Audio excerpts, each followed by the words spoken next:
வாழ்க வளமுடன். எல்லாருக்கும் வணக்கங்க நண்பர்களே. இந்த பதிவில் நம்ம பார்க்கக்கூடியது ரிஷபராசி நண்பர்களுக்கு பாதகாதிபதி யார், ரிஷபராசியில் பிறந்த நண்பர்களுக்கு எந்த ராசி நண்பர்களால் சங்கடங்கள் ஏற்படும்ன்றதை பற்றி தானுங்க முழுமையாக ஆதாரபூர்வமாக இந்த பதிவில் நம்ம பார்க்க போகிறோம்.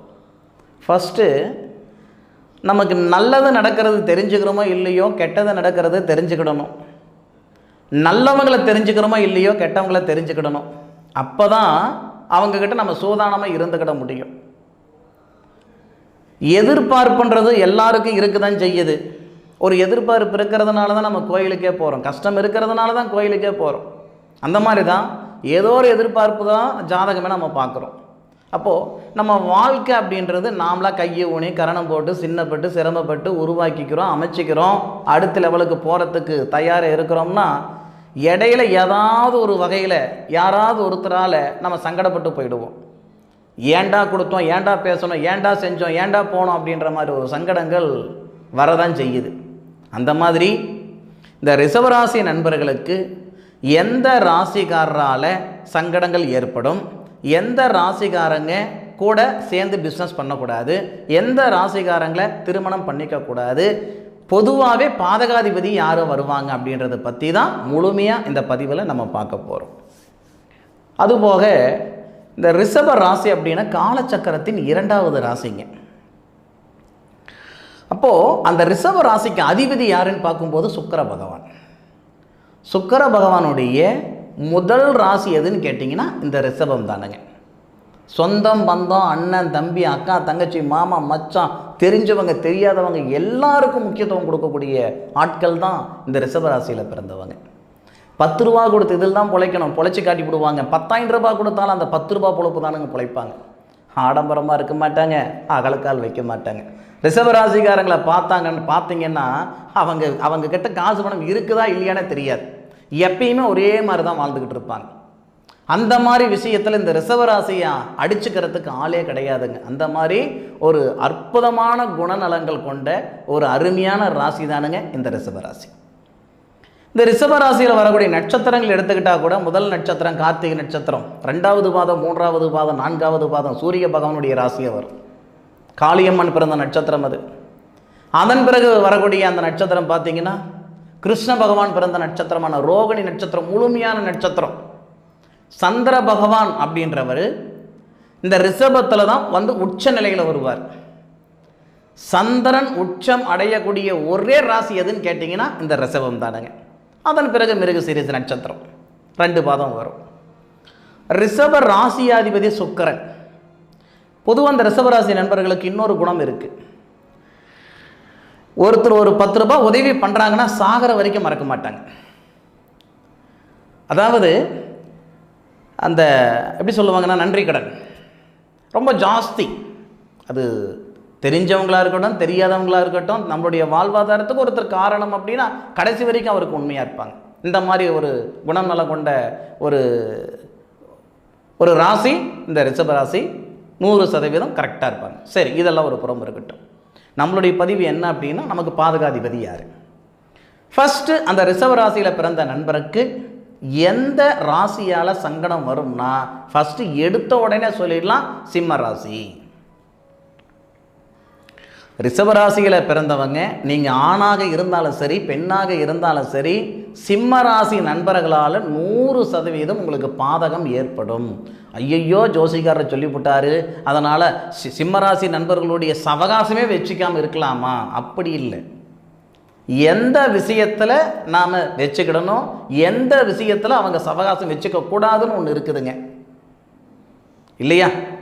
அதாவது ஒரு பிஸ்னஸ் பண்ணுறோம் அப்படின்னா இந்த ராசியோடு சேர்ந்து பண்ணோம்னா 100% நஷ்டம், 100%, 1000% நட்டம். சிம்ம ராசி உங்களுக்கு சாதகம் பண்ணுமா அப்படின்னா பொதுவாகவே யாருமே பாதகம் பண்ணணுன்ற மனநிலையில் யாருமே கிடையாது. 12 ராசிக்காரங்களாக இருக்கட்டும், 27 நட்சத்திரக்காரங்களாக இருக்கட்டும், ஒருத்தருக்கு பாதகம் பண்ணணும், ஒருத்தரை அழிக்கணும் அப்படின்ற அவசியம் யாருக்கு இல்லை. சொல்லப்போனால் அதுக்கெல்லாம் நேரம் கிடையாது. அவங்கவுங்க ஜோலி பார்க்குறதுக்கே அவங்களுக்கு நேரம் இல்லை. ஒருத்தர் போய் கெடுத்துக்கிட்டு உட்காந்துட்டு இருப்பாங்களா? சந்தர்ப்பமும் சூழ்நிலையும் தான் ஒருத்தரை நல்லவங்களாகவோ கெட்டவங்களாகவோ ஆக்குறது. நாம் ரிஷப ராசியில் பிறந்திருக்கிறோம்னா நம்ம ராசிக்கு சிம்ம ராசி நண்பர்கள், சிம்ம ராசியில் ஆணாக பிறந்தாலும் சரி பெண்ணாக பிறந்தாலும் சரி, அவங்க ஊருக்கே நல்லவங்களாக இருப்பாங்க. நமக்கு ஏதோ ஒரு வகையில் சங்கடத்தை ஏற்படுத்தி விடுவாங்க. அது நம்ம கிரகமே கூட வச்சுக்கோங்க. ஐயா, ஊசி இடம் கொடுத்தா தானே ஐயா நூல் உள்ளே போகும். ஒரு சங்கடத்துக்கு நாம் இடம் கொடுத்தா தானே ஐயா அந்த சங்கடம் அந்த இடத்துல வந்து சேரும். நாம் சிம்ம ராசியில் பிறந்தவங்களுக்கு ஏதாவது ஒரு 10 லட்சம் ரூபாய் கொடுக்குறோம், இல்லை ஒரு 50,000 ரூபாய் கொடுக்குறோம் அப்படின்னா அவங்க எல்லா பிரச்சனைகளும் சால்வ் பண்ணுற அளவுக்கு திறமை இருந்தாலும் உங்கள் கையில் வாங்கினா அந்த 50,000 ரூபாய் கட்ட முடியாத ஒரு சூழ்நிலைக்கு வந்துடுவார். அப்போது அந்த அந்த சிம்ம ராசியில் பிறந்தவங்களை நமக்கு பாதகாதிபதியாக உருவாக்கிடும் நம்மளுடைய கிரகம். அப்போது அவங்கள நம்ம கெட்டவங்கன்னு சொல்கிறத விட நாம் ஏன் அவங்கள கெட்டவங்களை ஆக்கணும்? நம்ம ஜோலியை பார்த்துக்கிட்டு நாம் இருந்தால் சரியாக இருக்கும் இல்லை? அவங்களோட சேர்ந்து பிஸ்னஸ் பண்ணாதானே அவங்க நமக்கு கெட்டவங்களாகிறாங்க. அவங்கள கல்யாணம் பண்ணிக்கிட்டா தானேங்க நம்ம கெட்டவனாகிறோம். ஏன்னா ரிஷப ராசியில் பிறந்தவங்க, நீங்கள் ஆணாக இருந்தாலும் சரி பெண்ணாக இருந்தாலும் சரி, சிம்ம ராசியில் ஒரு ஜாதகம் வருது, நம்ம ஆளுங்க என்ன செய்வானுங்க? நட்சத்திர பொருத்தம் இருக்குதா, சூப்பர், நல்லா இருக்குது, செஞ்சுக்கோ பண்ணிக்கோ. மற்ற சமாச்சாரம் பார்க்குறாங்களா? கிடையாது.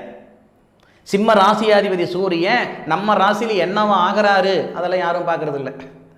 சிம்ம ராசியாதிபதி யாருங்க? சூரியன் தானுங்க. சூரியன் நம்ம ராசியில் என்ன ஆகிறாரு? பகையாவார். அப்போது எப்படி அந்த ராசிக்காரங்க நமக்கு நல்லது பண்ணிவிடுவாங்க? அந்த ராசிக்கார கல்யாணம் பண்ணிக்கிட்டு எப்படி நம்ம நிம்மதியாக இருந்துட முடியும்? நாம் நிம்மதியாக இருக்கோம் இல்லை, அது அப்பாற்பட்ட விஷயம். அவங்களையும் சேர்த்து தான் சங்கடப்படுத்துகிறோம். இப்போது ரிஷப ராசியில் ஒரு ஆணாக இருக்கிறீங்க, சிம்ம ராசி பொம்பளை பிள்ளைய கல்யாணம் பண்ணிக்கிறீங்க, உங்கள் வாழ்க்கை மட்டும் கெடுதா?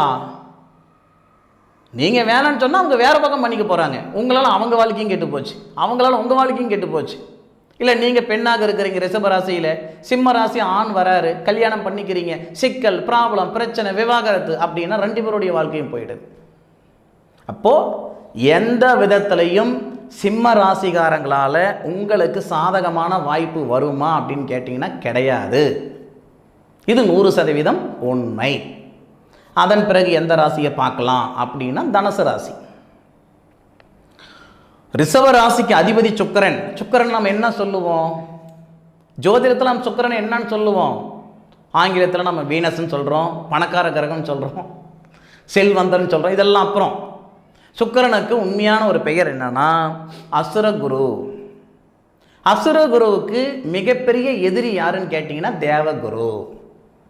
அசுரகுருவுக்கு மிகப்பெரிய எதிரி தேவகுரு. நம்ம ராசிக்கு பொதுவாக 8வது பாவகம் மறைவு ஸ்தானம். 8வது பாவகம் மறைவு ஸ்தானம். இப்போது அசுரகுருவுக்கு தேவகுரு கெட்டவர்னா தேவகுருன்னு சொல்லக்கூடிய குரு பகவானுக்கு 2 வீடு இருக்குது. அதாவது என்னென்ன வீடு இருக்குது? தனுசு இருக்குது, மீனம் இருக்குது. நான் மீனத்தை சொல்லலை. ரிஷபராசி நண்பர்களுக்கு மீன ராசிக்காரங்க நல்லவங்க, தனுசு ராசிக்காரங்க கெட்டவங்களா வருவாங்க. ஏன்னா ரிஷப ராசிக்கு 8வது பாவகமாக வந்துடுவார் தனுசு.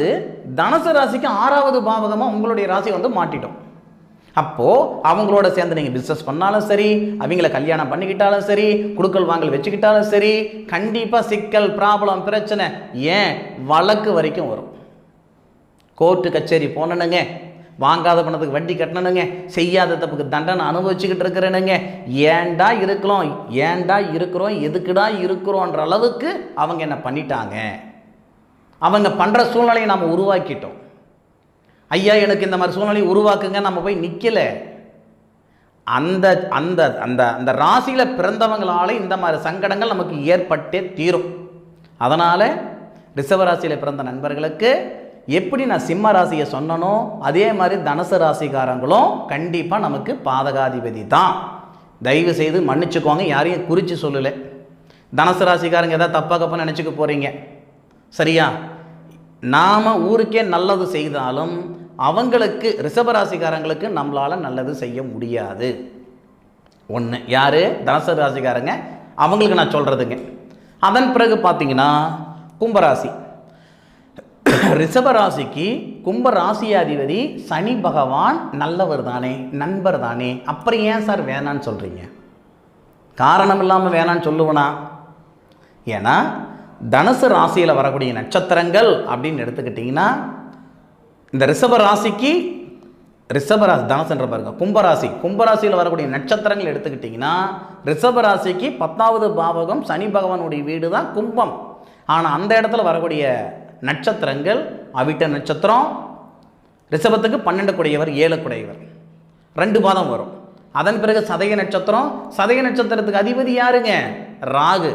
அதன் பிறகு வரக்கூடிய நட்சத்திரம் புரட்டாதி நட்சத்திரம், அதாவது குபேரருடைய நட்சத்திரம்னு சொல்லுவாங்க. அது போக குரு பகவானுடைய நட்சத்திரம், அதாவது அசுர குருவுடைய நட்சத்திரம். ஸோ அங்கேயும் நம்ம அந்த ரிஷபராசி நண்பர்களுக்கு பாதகத்தை ஏற்படுத்துறதுக்கு ஆட்கள் இருக்குதான் செய்வாங்க. அப்போது இந்த ரிஷபராசியில் பிறந்தா நீங்கள் ஆணாக இருந்தாலும் சரி, பெண்ணாக இருந்தாலும் சரி, சிம்ம ராசி, 2வது தனுசு ராசி, 3வது கும்பராசி, இந்த 3 ராசிக்காரங்களால் கண்டிப்பாக வாழ்க்கையில் மறக்க முடியாத ஒரு அனுபவமும் மறக்க முடியாத ஒரு அடியும் விழுந்தே தீரும். அதில் மாற்று கருத்து கிடையவே கிடையாது. இந்த பதிவு பற்றி உங்களுடைய கருத்துக்கள் இருந்தால் கண்டிப்பாக நீங்கள் கமெண்ட்டில் சொல்லுங்கள். நான் ஏற்றுக்கிறேனுங்க, நிச்சயமாக நான் ஏற்றுக்கிறேனுங்க. மாற்று கருத்து இருந்தால் நீங்கள் சொல்லுங்கள், நான் ஏற்றுக்கிறேனுங்க. யாருடைய சுய ஜாதகம் வச்சு நான் உங்களுக்கு பலன் சொல்லலை, கோட்சார பலன்கள் சொன்னாலும் ஆதாரபூர்வமாக சொல்லியிருக்கிறேனுங்க. இதுதான் விளக்கம்.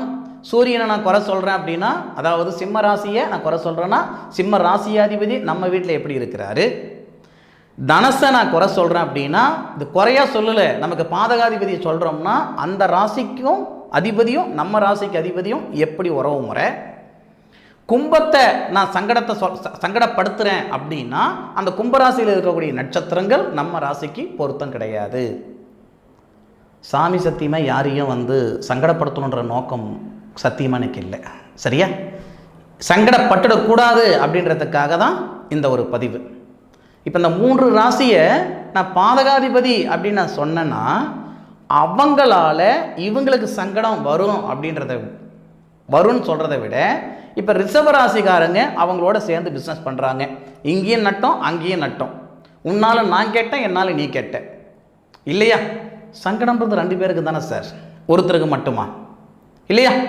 அதனால் முடிஞ்ச அளவுக்கு இந்த ரிஷபராசியில் பிறந்தவங்க இந்த 3 பேரோட கம்யூனிகேஷன் அப்படின்னா எதில் கம்யூனிகேஷன் வச்சுக்கணுமோ அதில் வச்சுக்கிடணும், எதில் வச்சுக்கக்கூடாதோ அதில் வச்சுக்கக்கூடாது. சரியா?